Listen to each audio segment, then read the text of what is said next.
Yo, it's your boy E-Pope. My bad, damn. I forgot I changed my name, I'm just getting used to it. It's your boy Eddie Night, man. If you've been subscribed to my channel or if you're new to the channel, man, please go ahead and click that subscribe button. I'm getting the YouTube channel back popping. I usually do like reviews on products like my microphone. I got the Audio-Technica AT120, soundproofing equipment, studio equipment, and also like a couple album reviews and song reviews and just a little bit of hip hop news as well. And I'm also a panel on a podcast called Let's Rap About It podcast. You can find that on Let's Rap About It podcast on pretty much, YouTube and Podbean as well if you're listening on the go. Anyways, man, I'm here today to talk about the importance of rebranding.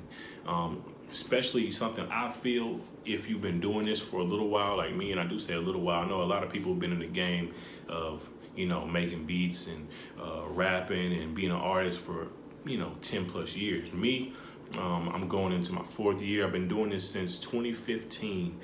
So summer of 2019 will make 4 years doing this, man. I started in college. Just rapping with some homies, and I've done a lot of shows, opened up for some major artists, and I songwrite for artists, independent artists all over the world. I make beats. I'm not new to making beats. I've always made beats, but now I can actually call myself a music producer and trying to get my music in different avenues. But anyways, let's get into the importance of rebranding. And you've been working, you've been putting out music, or you've been putting out beats, and you've been, even maybe selling some beats, and you maybe opened up for some artists, but for some reason, as far as your business is still not growing. One advantage you have of being fairly unknown, and if you're an independent artist and you're not selling millions of records, you're probably fairly unknown. There's even some artists selling hundreds of thousands and even millions of records that for the most part, are fairly unknown. If you're fairly unknown, you should definitely take advantage of that. You may not even have to rebrand, but you should definitely consider it if you've gotten stagnant, for one. Your social media followers aren't going up by much, and if they do, they fluctuate a lot. You haven't broke a certain number. Like, I just noticed, I've been in the 3,000s follower range for a long time. I was like, man, at least a year and a half. And I was like, what am I doing? I felt like I was attacking social media properly. I've been implementing new strategies, in my content I post, for one, and two, just how I interact with people on social media, but that's for a whole nother video. But let's talk about some major artists who took advantage of rebranding. The first one I'm gonna bring up is Chainz. If anybody's been following Chainz for a while, his career, his old name used to be Titty Boy. Titty Boy. Chainz, aka Titty Boy, you know what I mean? You might not have known that, but that used to be his rap name, you know what I mean? He said because, he was a mama's boy, you can put two and two together. But he wasn't breaking really mainstream audience. He was in a group called the Player Circle, so he also come from a group, but he was signed to DTP, which is Ludacris's label, and yada, yada, yada. And I'm sure, they didn't say it, but I'm sure some of the name change probably had to do with some label stuff. Usually when an artist changes their name, that's a major artist, it's because a label owns their image and their name, so they change their name so they can, go do, new business and get in new situations. But with him, he was reaching a pretty decent street audience, but I feel like he always, to me, have been talented. Like, Chainz is a very underrated lyricist to me. Like, he's not Jay-Z or Nas or anybody like that, but he has these really clever way of putting bars together and just leaving you with these, if anything, just these quotable bars from his verses, bro. And I like Chainz. That he rebranded himself as Chainz back in 2011, and then boom, he was on the BT Cypher.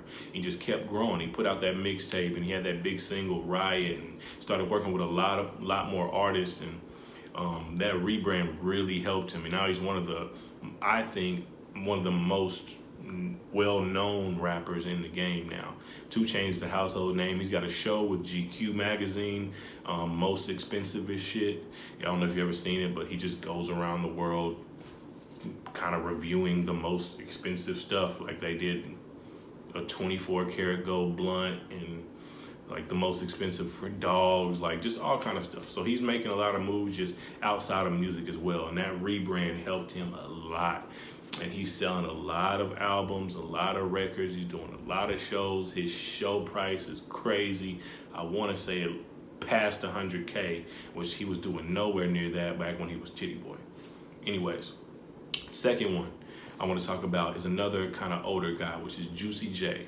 He didn't change his name, but he definitely did do a really big rebrand.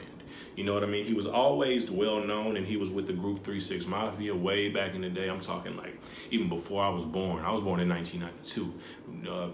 3 6 Mafia was doing stuff when I was a baby. You know what I mean? They've been in the game for a minute. Juicy J, Project Pat, Crunchy Black, and so on and so forth. But Juicy J was kind of one of the lead guys, him and Project Pat. And they were really big. I feel like in the South, I can't really speak for outside of that because I've never been to New York or anything like that. But I know they were very worldwide and one of the most well-respected rap groups out of the South for sure. But for a while, they kind of went away, and he went away as well. And then randomly around like 2013, I want to say, 12 or 13. It was 12 or 13, probably 2012. Around the same time as Chainz, he kind of came back, rebranded himself, and attached himself with Wiz Khalifa and those guys with Taylor Gang. And then when he got with Taylor Gang, he just took off, man. Like, he started, first he kind of came back featuring on Wiz Khalifa's projects, and that got people really excited. And he just dropped a string of mixtape after mixtape after mixtape. He, in my opinion, I don't know, he didn't make up the word bands, but he definitely popularized the word bands, referring to money.